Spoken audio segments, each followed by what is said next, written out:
한미 국방부 장관이 4일 열린 제57차 한미안보협의회의 SCM에서 한미동맹 현안을 논의했습니다. 피트 헤그세스 미국 전쟁부 장관은 도널드 트럼프 미국 대통령의 한국 원자력 추진 잠수함 도입 승인을 재확인하고 군 당국도 최선을 다해 적극 지원하겠다고 말했습니다.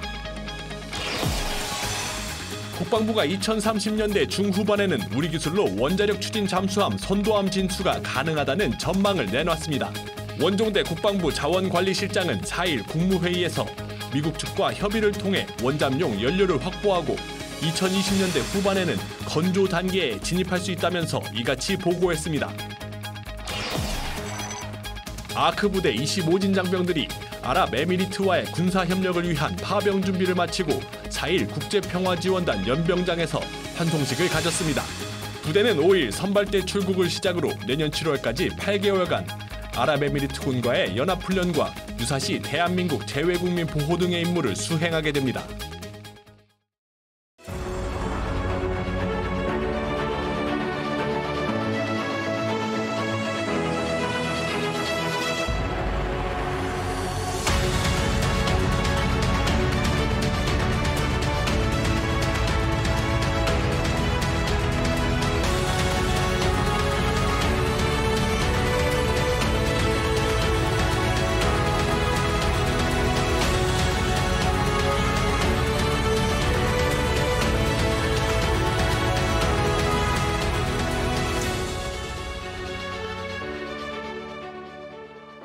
시청자 여러분 그리고 국군장병 여러분 안녕하십니까? KFN 뉴스 시작합니다.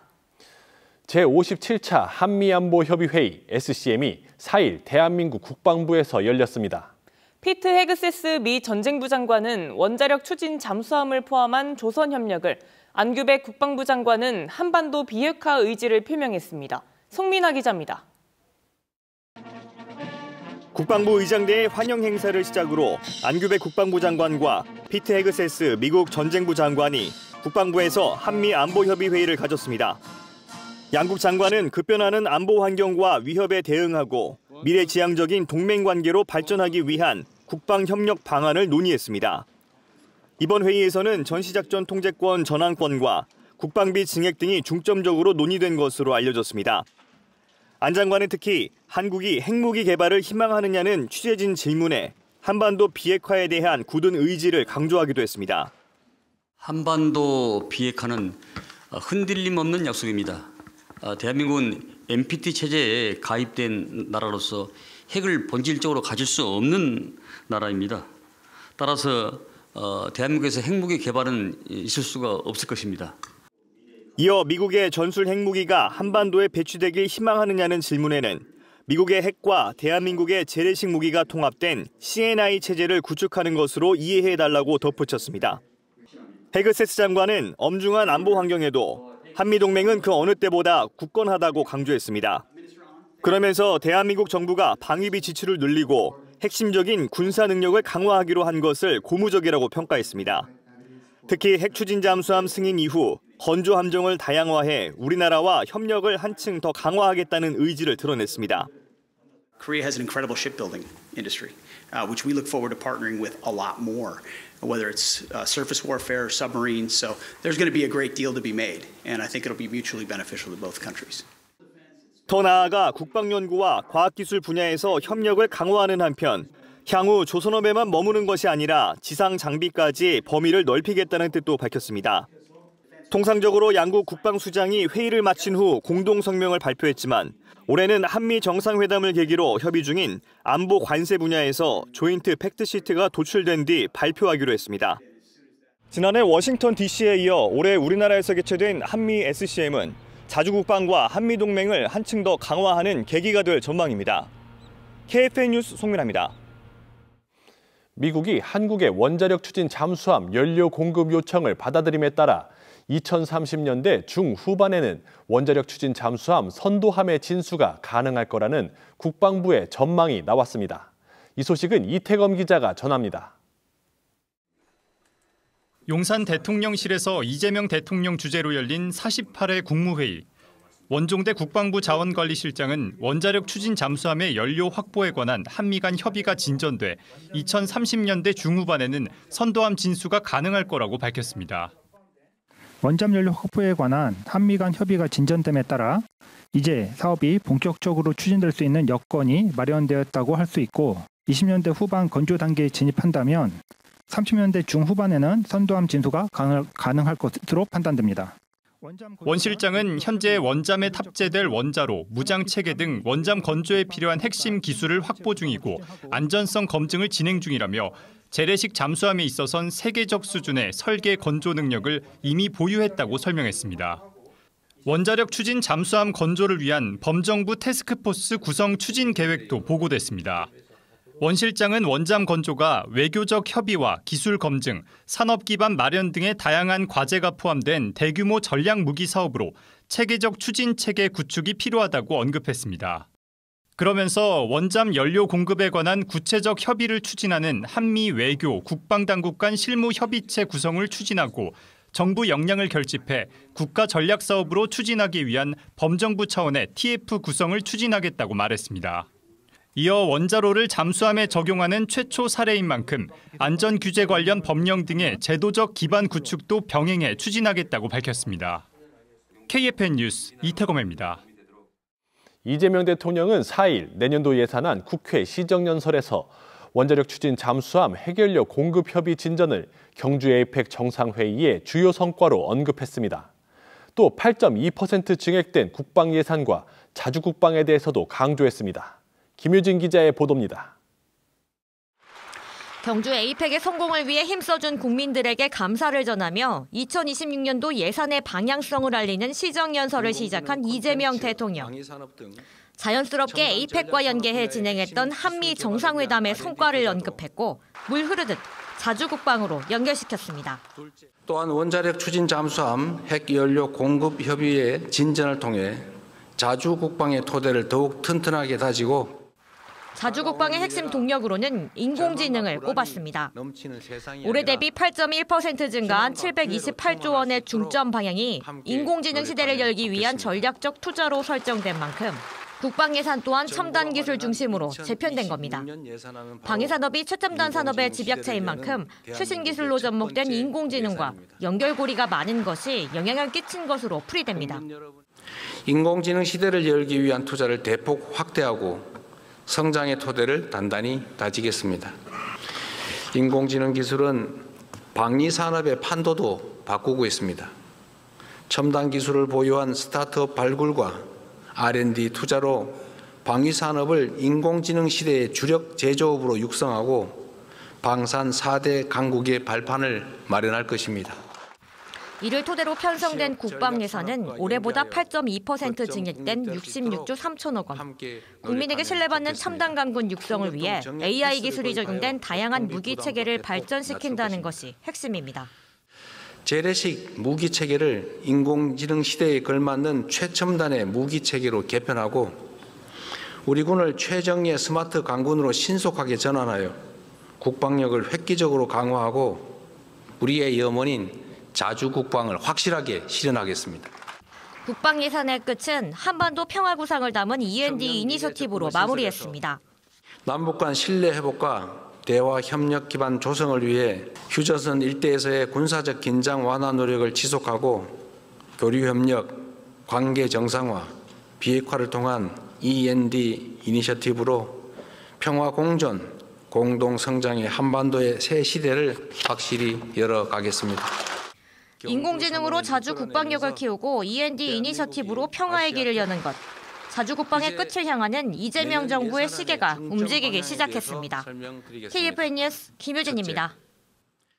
피트 헤그세스 미국 전쟁부 장관이 서울 국방부에서 한미 안보 협의 회의에 참석한 뒤 이재명 대통령을 예방했습니다.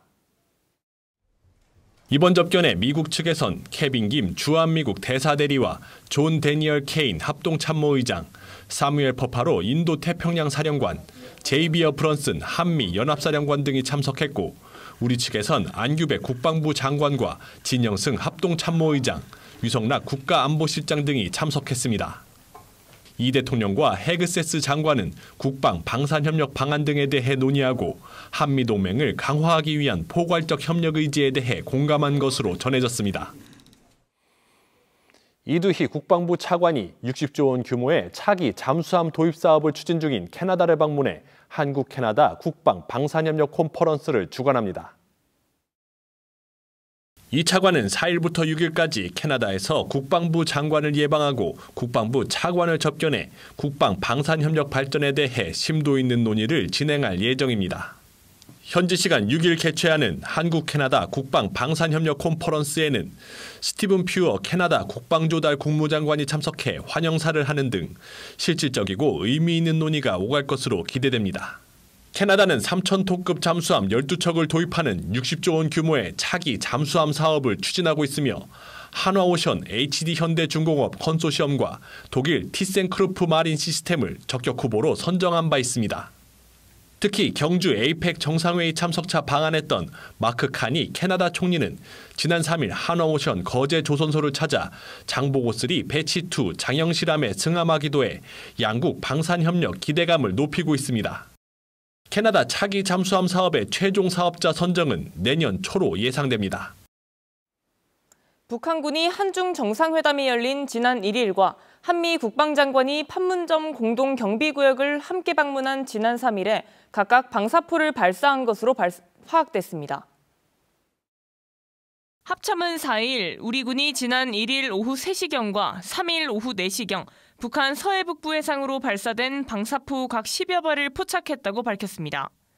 합참은 세부 재원은 한미 정보당국이 정밀 분석하고 있고 우리 군은 굳건한 한미 연합방위 태세 아래 북한의 다양한 동향에 예의주시하면서 어떠한 도발에도 압도적으로 대응할 수 있는 능력과 태세를 유지하고 있다고 덧붙였습니다. 공군이 전 비행단을 대상으로 피해복구 최고의 부대를 가리는 피해복구 전술평가대회를 열었습니다. 김은진 기자의 보도입니다. 포크레인과 각종 중장비들이 쉼없이 움직이는 피해복구 훈련장. 장병들은 쌀쌀해진 날씨에도 불구하고 구슬땀을 흘리며 폭파구에 매트를 까는 작업에 여념이 없습니다.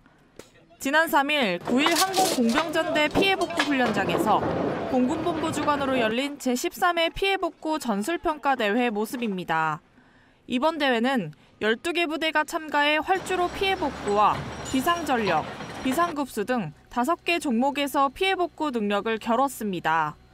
피해복구는 적 공격으로 파괴된 아군 활주로와 전기, 수도 등 기반시설을 긴급복구해 전시 작전 지속 능력과 아군의 생존성을 보장하는 공군 공병의 핵심 임무입니다.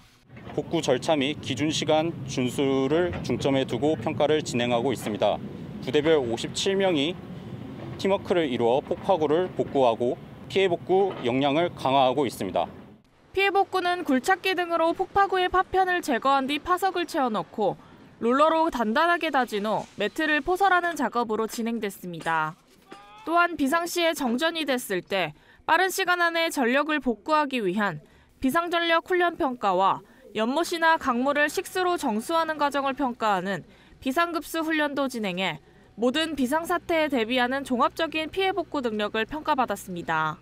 피해복구 전술평가대회 참가를 통해 악조건에서도 피해복구를 할 수 있는 능력과 자신감을 얻게 되었습니다.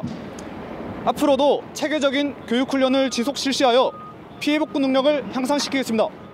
지난달 28일부터 오는 7일까지 실시되는 이번 전술평가대회는 종합 1위 부대와 개인에게 공군 참모총장 상장이 수여될 예정입니다. 공군은 이번 대회를 통해 전시나 재난 상황에서도 신속하고 완벽하게 활주로를 복구시킬 수 있도록 작전 능력을 한층 더 강화했습니다. KFN 뉴스 김은진입니다. 신냉전 체제와 하이브리드 전쟁으로 핵 위협이 다양해지는 가운데 군이 핵 화생방 방호 컨퍼런스를 열었습니다.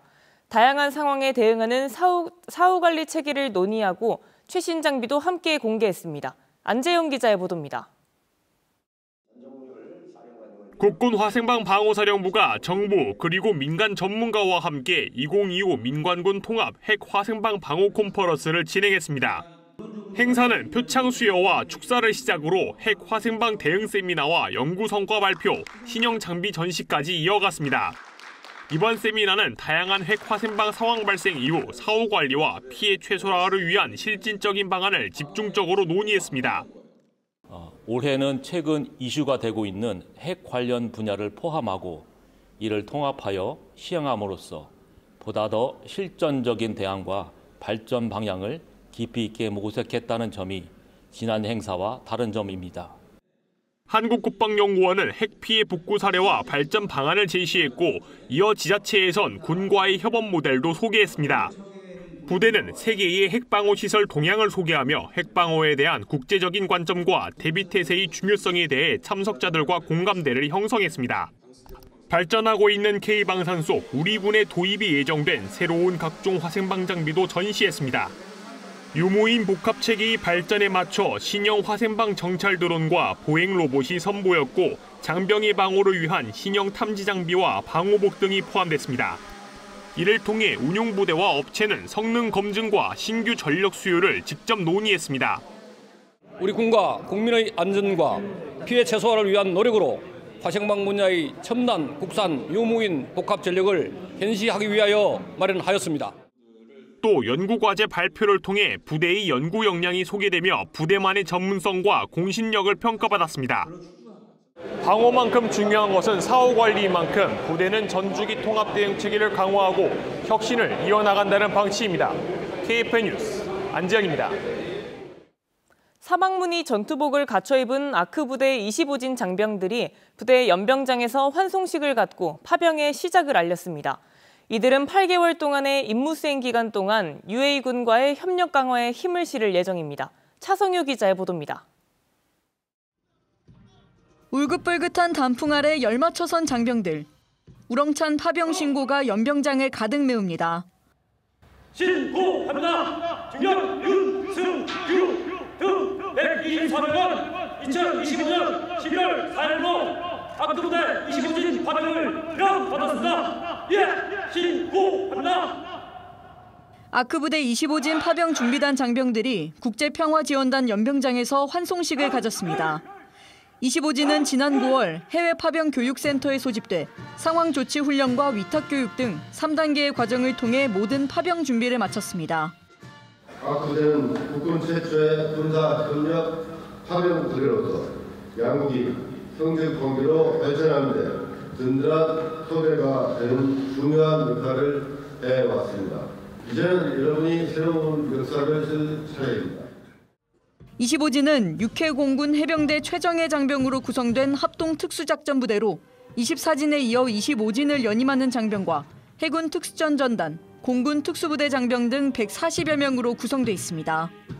이들은 현지에서 대한민국과 UAE 양국 간 연합훈련과 교육훈련 지원을 비롯해 유사시 대한민국 재외국민 보호 등의 임무를 수행할 예정입니다. 국가와 군을 대표하는 군사 외교관으로서 아랍군과의 성과 있는 군사훈련으로 역할과 임무에 충실히 완수하겠습니다. 아크부대 영원하라! 25진 장병들 중엔 특별한 사용과 함께 파병을 준비한 장병들이 있어 눈길을 끌었습니다. 김영훈 대위는 한 달 전 아이가 태어나면서 든든한 군인이자 듬직한 아빠의 신분으로 머나먼 파병길에 올랐습니다.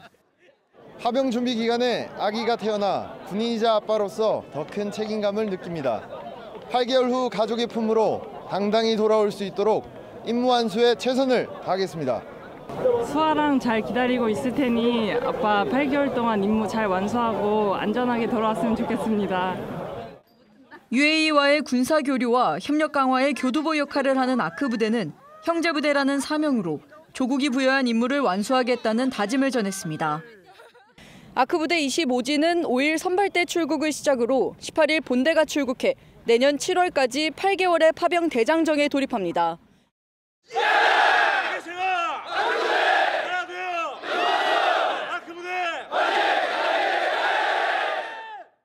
KFN 뉴스 차성유입니다. 연평도는 북방 한계선 NLL과 가까워 선박이 월북하는 상황이 발생할 경우 가장 빠른 대응이 필요한 곳입니다. 해병대 연평부대를 비롯한 해군, 해경 등의 기관이 월북 선박 차단 작전 능력을 키우기 위해 합동훈련을 펼쳤습니다. 박인배 기자입니다.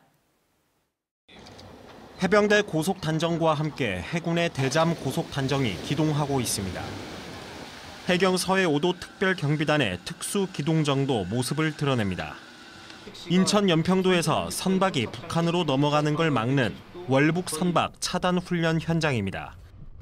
해병대 연평부대를 비롯해 중부지방해양경찰청, 인천해양경찰서, 인천경찰청, 정보사령부, 그리고 해군 2함대 사령부 등이 합동으로 실시한 훈련. 훈련은 밤 시간대 신원이 불확실한 사람이 선박을 탈취한 상황을 가정했습니다. 이상 선박 한 척이 무단 출항하는 것을 관측한 상황입니다. 집중 감시 실시하겠습니다. 유관기관들에게도 상황을 공유한 뒤 확인조가 출동해 감시 대상 선박의 동향을 살핍니다.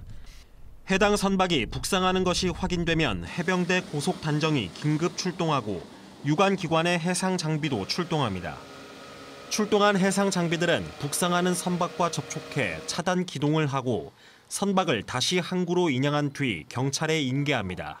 항상 정확한 관측, 신속한 보고, 단호한 경계작전 능력을 바탕으로 민, 관, 군이 합동하여 우발 상황에 대응할 수 있도록 준비하겠습니다. 월북 상황에 신속한 대처 능력이 요구되는 연평도. 해병대를 비롯한 해군, 해경 등의 기관들은 공유 체계를 다지며 합동 작전 능력을 강화하고 있습니다. KFN 뉴스 박인배입니다. 이어서 오늘의 국방단신 전해드립니다. 해병대는 4일 해병대 사령부에서 한국전자통신연구원과 국방과학기술 분야 상호 교류와 협업체계 구축을 위한 업무 협약을 체결했습니다. 해병대와 한국전자통신연구원은 인적 교류와 세미나, 포럼 참석, 해병대 과학기술 분야 지원 방안 등 지속적인 상호 협력과 논의를 이어갈 방침입니다. 공군 수사단은 4일 범죄예방 수사기법 발전 방안 경진대회를 개최했습니다. 이번 대회는 공군 수사관들이 현장에서 얻은 경험과 직무지식 연구를 바탕으로 범죄예방 정책을 발전시키고 우수 수사기법을 확대 적용하기 위해 마련됐습니다. 육군 특수전사령부 출신 예비역들로 구성된 특전 예비군중대가 경기 화성에서도 창설됐습니다. 특전 예비군중대는 평시 재난 구조 활동을 수행하며 유사시 후방 지역에서 적 특수전부대에 대응해 기동 타격과 탐색 경멸 등 특수 임무를 수행할 예정입니다.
기상정보입니다. 오늘 아침까지는 예년보다 추운 날씨가 이어졌지만 낮 동안 기온이 크게 오르며 추위가 누그러졌습니다. 자세한 날씨 알아보겠습니다. 내일 예보입니다. 내일도 고기압의 영향으로 전국이 대체로 맑겠습니다. 오전에 내륙 일부 지역으로는 안개가 예상되니 출근길 운전에 주의하셔야겠습니다. 내일 아침 최저기온은 서울 6도, 원주는 1도가 예상되며 한낮 최고기온은 서울 19도, 대구는 21도가 예상됩니다. 주간 기상 전망입니다. 금요일까지 전국이 대체로 맑은 날씨가 이어지는 가운데 동해안 지역은 금요일에 약한 비가 예상됩니다.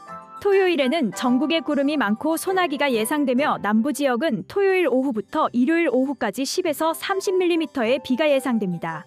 이상 공군 기상단 제공 기상정보였습니다. 이것으로 KFN 뉴스를 마칩니다. 시청해주신 여러분 고맙습니다.